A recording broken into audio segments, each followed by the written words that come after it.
Hi viewers, welcome to technical mind pro channel. आज की इस वीडियो में हम डिस्कस करेंगे कि किसी भी मैकेनिकल के हिसाब से इंटरव्यू में जो क्वेश्चन आंसर्स होते हैं रिलेटेड टू मैकेनिकल सील, वो कौन कौन से हो सकते हैं। इसमें हम ब्रीफली देखेंगे कि मैकेनिकल सील के हवाले से पॉसिबल कौन से क्वेश्चन हैं जो आपसे पूछे जा सकते हैं किसी भी इंटरव्यू में। Number 1, what is the function of mechanical seal in centrifugal pump. किसी भी सेंट्रीफ्यूगल पंप में मैकेनिकल सील का बेसिक पर्पस क्या होता है?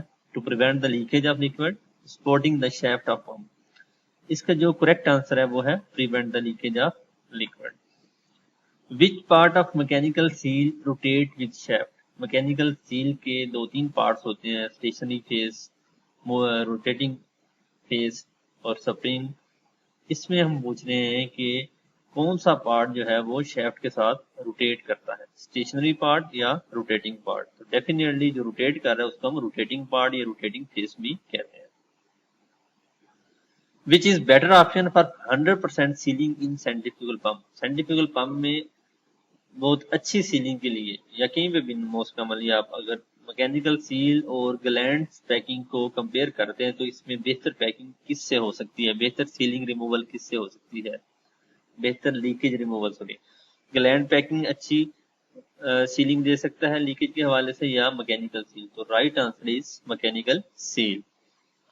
Which part make tension in mechanical seal. Mechanical seal अभी मैंने आपको बताया कि तीन टोटल पार्ट्स होते हैं जो मोस्ट कॉमनली मेन पार्ट है, स्प्रिंग है, रोटेटिंग फेस है, स्टेशनरी फेस है। ठीक है, अब इसमें कौन सा पार्ट जो टेंशन क्रिएट करता है, रोटरी फेस, ओरिंग या स्प्रिंग। तो आपके पास जो है स्प्रिंग जो है वो टेंशन प्रोड्यूस करता है। आप सबको पता है F इज इक्वल टू के x.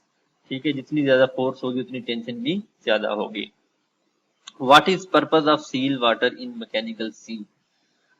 To cool mechanical seal faces, to lubricate mechanical seal, या both A and B। जो वाटर यूज होता है मैकेनिकल सील में उसका बेसिक पर्पस क्या हो सकता है? उसका दोनों मकसद होते हैं, ठंडा भी रखता है कूल करने के लिए और लुब्रिकेशन के लिए। उसके बाद है हमारे पास does mechanical seal work under vacuum. क्या मैकेनिकल सील वैक्यूम कंडीशन में भी काम करती है यूजुअली या नहीं करती? यस और नो। द आंसर करेक्ट जो है वो है yes, mechanical seal under vacuum भी काम करती है। Which material is used for faces of mechanical seal while using to transfer chemical pumps. जब आप सेंट्रीफ्यूगल पंप्स को केमिकल ट्रांसफर के लिए इस्तेमाल करते हैं, उस पर जो आप मैकेनिकल सील यूज कर रहे होते हैं वो किस मटेरियल की यूज करनी चाहिए? पीटीएफई की, टंगस्टन कार्बाइड की या सिलिकॉन कार्बाइड की? तो right answer is PTFE. Which material is use for O-ring of mechanical seal. Mechanical seal में जो ओरिंग बना होता है वो किस मटेरियल का बना होता है? वाइटन का, पीटीएफई, सिलिकॉन या इन सब का? तो right answer is O ring जो है वो डिपेंडिंग अपॉन द एप्लीकेशन इन तीनों में से किसी भी मटेरियल का बना हो सकता है। Which is known as secondary seal in mechanical seal. Mechanical seal का कौन सा पार्ट उसका एज अ सेकेंडरी सील के तौर पर जाना जाता है? Number 1 rotary face, stationary face या ओ रिंग। तो right answer is O ring. O ring को आप सेकेंडरी सील भी कहते हैं इन मैकेनिकल सील।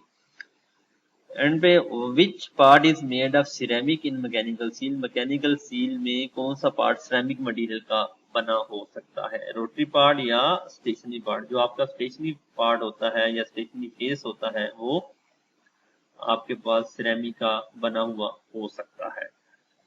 एंड पे which part of mechanical seal is fitted in stuffing box. कौन सा पार्ट मैकेनिकल सील का स्टफिंग बॉक्स में फिट होता है? रोटरी पार्ट होता है या stationary part? The right answer is stationary part.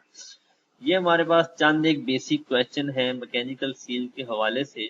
अगर आपको इनके बारे में पता है तो आप किसी भी इंटरव्यू में अच्छे तरीके से आंसर कर सकते हैं किसी भी मैकेनिकल सील के हवाले से।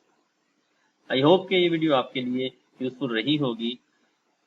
For next videos please subscribe the channel, like and share the video. Thank you.